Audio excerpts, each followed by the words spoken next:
बिहार में परीक्षाओं का इतिहास बेहद खराब रहा है। यानी कि अगर हम परीक्षाओं की बात करें, एडमिट कार्ड की बात करें, रिजल्ट की बात करें, तो इनमें घोटालों की तस्वीर हमेशा आया करती है और इसको लेकर विपक्ष की ओर से सवाल भी किए जाते हैं। इन सब के बीच चौंकाने वाली बात तो ये भी सामने आती है कि अभिनेत्रियां भी बिहार में परीक्षाएं पास कर जाती है।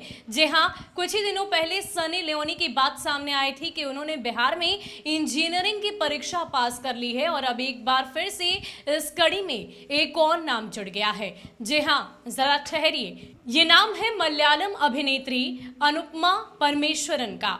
आपको बता दें कि इन नामों की चर्चा अब बिहार में लगातार हो रही है। वो इसलिए क्योंकि एसटीईटी अभ्यर्थियों की तरफ से लगातार विरोध प्रदर्शन किए जा रहे हैं। वो तस्वीरें भी हमने आपको लगातार दिखाई है। बिहार के अलग अलग जिलों में भी विरोध प्रदर्शन जारी है, लेकिन इन सब के बीच अब इसको लेकर सवाल खड़े किए हैं नेता प्रतिपक्ष तेजस्वी यादव ने।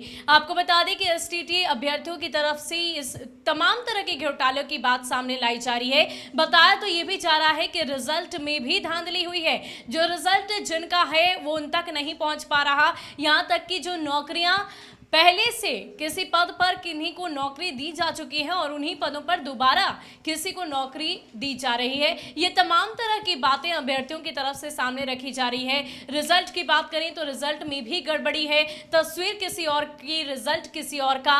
यानी कि ये तमाम तरह की समस्याएं अभ्यर्थियों के सामने हैं और लगातार उसको लेकर राजधानी पटना से लेकर बिहार के अलग अलग जिलों में प्रदर्शन किया जा रहा है। इन सब के बीच नेता प्रतिपक्ष तेजस्वी यादव ने एक बार फिर से सवाल खड़े किए हैं और क्या कुछ कहा है, आप पहले देखिए। उन्होंने कहा है कि सनी लियोनी को बिहार की जूनियर इंजीनियर परीक्षा में टॉप कराने के बाद अब मलयालम अभिनेत्री अनुपमा परमेश्वरन को एसटीईटी परीक्षा पास करवा दी है। नीतीश जी हर परीक्षा बहाली में धांधली कर करोड़ों युवाओं का जीवन बर्बाद कर रहे हैं। एक बहाली पूरा करने में 1 दशक लगाते हैं, वो भी धांधली के साथ।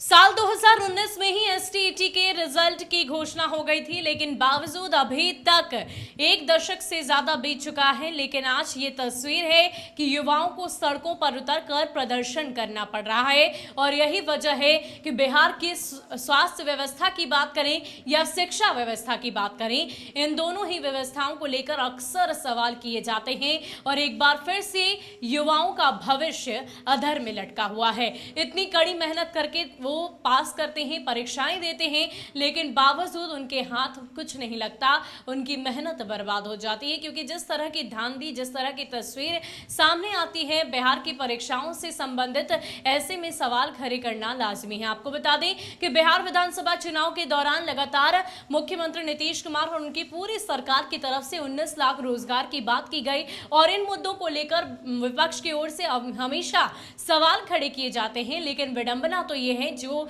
बुद्ध की धरती है, जो गौतम की धरती है, वहां पर इस तरह की तस्वीर सामने आती है। शिक्षा व्यवस्था पूरी तरीके से चरमराई हुई दिखाई देती है और सवाल उठाए जाते हैं, लेकिन हर वर्ष हर परीक्षा में इसी तरह की परिस्थिति सामने आती है और युवा खास करके उनका भविष्य पूरी तरीके से अंधकारमय हो जाता है। ज्यादा अपडेट के लिए आप बने रहे न्यूज़ फॉर नेशन के साथ। नमस्कार।